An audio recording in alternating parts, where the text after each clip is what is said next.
Hello. Ninja Turtles. I don't know much about them, but that show, it was like my best favorite thing when I was growing up. And this set is a piece of shit. I'm starting out with the good guys. Set only comes with one, which is Donatello. The only difference about him from the others is a slight different torso print, a different color mask being dark purple. Interestingly, animated eyes with the red pupils, something that other minifigures that aren't mutants for some reason don't have. Character consists of two unique molds for the theme, being the head and the shell. Interestingly, also underneath this shell, there's actual printing. Oh my god, actual printing, which for some reason is a continuation of the front printing, which is really weird since the characters never took off their shells. So I don't know why they added it. Maybe it was like an original idea until they decided to just go with unique molding, which is kind of weird. Also pretty cool as for the character actually uses small hoses for the stuff. It's not just a simple long bar like something like Sensei Wu from Ninjago for example has. It's actually a different. It's actually a bit of a brick build, which I honestly looks pretty cool. The second character, this time being a bad guy, is the franchise's main villain, Shredder, which in here it has a bit apparently different color, as like he's more of a classic version of what I've read. Even though when I'm watching the show, it kind of has that reddish outfit. Maybe later in the show, it kind of had the more of a black outfit. To me, definitely looked like he was wearing dark red. Also the character has two unique molds. This one kind of came back later on for Nexonites, but in different color. But also this unique mold that was only for this theme and the movie version, which we don't talk about. Underneath, only have like one face. Surprisingly, unlike nowadays when it usually will be multiple faces. This which looks very similar to Loki, like almost the same. Just the one thing on the side, which was how the character looked in the actual TV show. Nothing much to say. There's also no back printing with this unique cape, which only came in this color and dark purple, both for the same character from the same TV show, which is pretty interesting. Kind of shame they never use it again, since it probably could be helpful. Probably just not being in this old timey material, which bends very very easily to the point when you can really make it normal again. I can't speak. Last one being this foot soldier. I don't know why they called a foot in the franchise. I guess some kind of like these quick steps or something. I don't exactly know much myself. So I'm always just follow the TV show, not the actual franchise. Which it's actually is Umbrically is listed as robots, even though spoilers, they're only robots from the introduced in the second season. In the first season, they were just normal faceless soldiers. I don't know why they was listed as robots. I mean, even on the box art, when you look at on the internet, it just listed him as a foot soldier. For study, there's no full head print, so there's like a little bit gap on the sides. Which for some reason I'm probably the only one who gonna mention it, since everyone only talks about side leg printing and arm printing. I don't know. I kind of feel like head printing is the most important part, not just printed arms and legs. And when I said that this set is a piece of shit, I mean it. Like, you can say that the build, I guess it's cool. I mean, it's this giant oversized bike. The problem also is, number one, Shredder never actually drove this vehicle, at least in this design. Maybe later in this series, maybe, but for me, it kind of just feels like he never actually had it. Two, the bike is very inaccurate. The only thing similar when I've seen the show is the dragon head, the two exhaust pipes, which over here are like way too thick, and I guess the flag. But in the actual show, not only the bike was small, like almost pretty much the same, almost the same size as this, as it was like a normal bicycle. Maybe it's slightly larger, but honestly, that's like so little different size that honestly don't think that should be brick built. And the flag is supposed to be here, not on the side. because it was only because the bike in the show was actually based on the toy that was made before the show actually came out. So this thing is inexcusable because the set came out in 2013. The show came out in 2012. So I don't know why Lego chose to make it very inaccurate. I mean, just also those little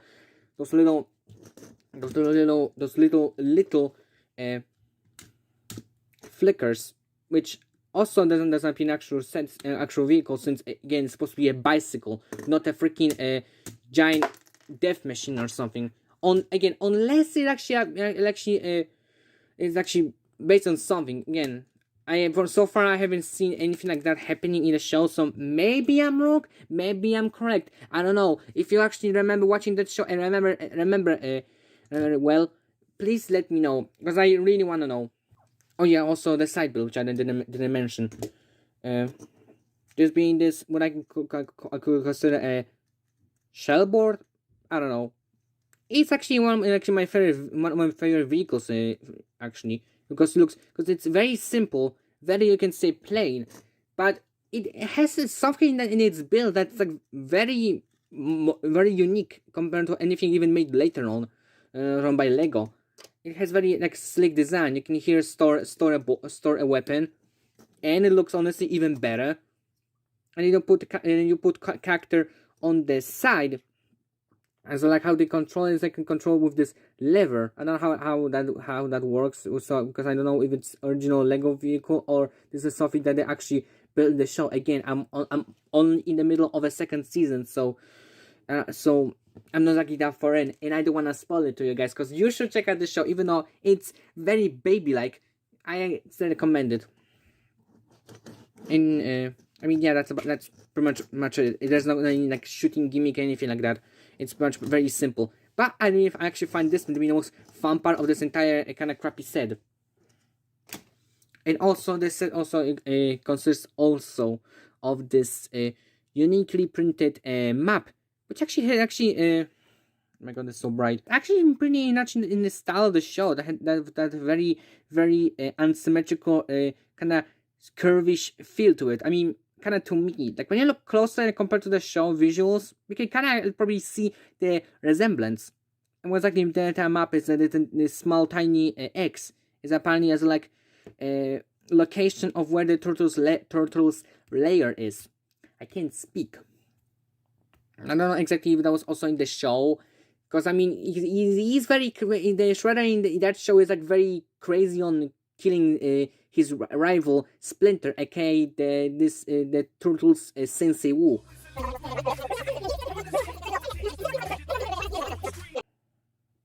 It's a unique print for this set. Okay, but for real, is this worth for the minifigures? Yes. For being accurate to the show? Hell freaking no. It's really dumb. Again, the bike is very unnecessarily large. Like I even made this mock here that's made with real Lego parts. If you want, I can like link you all the parts. Just tell me in the comments if you're interested in building it. And what I mean is like it's very inaccurate in size, but the minifigures I honestly like. The small build is fun, and as for someone who never actually had any sets from that theme, I'm still really happy to own it. So I'm definitely not going to get rid of it nor destroy it. Right, like some other sets that in the future I might actually buy just to take a dump on it. But this set, I mean, it's pretty cheap, and you get, in my opinion, a kind of better looking Shredder. I kind of prefer this one over the more expensive black purple version, because I mean that one is a bit more unique and more memorable to me, unlike the other one, which just looks kind of like a kind of generic, you know, black and purple. Like, oh, I'm so evil because black and purple. Oh yeah, I'm definitely gonna review the box as well, because it's one of the reasons why I love the show. The visuals are just very cool and memorable looking. Even on especially shown on the box. You have all the renders of the turtles, just like how they look in the show, because it was entirely CGI. All this very graffiti, purple green everywhere. Actually, the green on this one looks much better than in the later Lego Scooby-Doo, which that one honestly I'm kind of being a flop myself. I'm probably gonna mention in that when I in the future review it, if I have money for those stupidly expensive sets. But anyway, on the back also there's on the back there's also a small comic, which I mean it's also mentioned in the instructions, but I'm not gonna mention because I mean there's not much going on in there. It's just a brick building on the giant flat lime green background, and then and on the back is like advertisements for sets, and again the comic again. Buttons for the now defunct Lego Teenage Mutant Ninja Turtles website, which doesn't exist anymore because Hasbro and Mattel decided no Lego, we're gonna go Mega Bloks instead. Which is such a disappointment because I prefer Lego over Mega Bloks. No offense to Mega Bloks fans. But the comic, I'd say, it looks really cool. It has very nice. I mean, is very nicely drawn. It's even better than nowadays. With kinda, it has a very pop look to it, and I really like it. I like the more pop look with Lego art instead of just being much a glorified trace over 3D renders drawings. That's for example the Lego Ninjago magazine comics have. It just doesn't. It just this one has a lot of charm. Even with characters having animated eyes. Like the Clone Wars maybe might look crap with its Lego art style how they were using before the 2015. But I'd say though, I really wish they've drawn all those characters or human characters in the same art style as the Ninja Turtles. Like yeah, it would be animated eyes, but they managed to capture it very well on the turtles, so I don't see there will be any problem with humans. I mean, maybe some of them will probably look weird, but I mean, honestly, Lego April just looks like crap. I'm definitely gonna roast that one. So yeah, that's all much I have to say. Thank you for watching. If anyone is interested, I rate this set 5 out of 10. As a fan, 3 out of 10. Worth getting? I mean, you have money then yeah.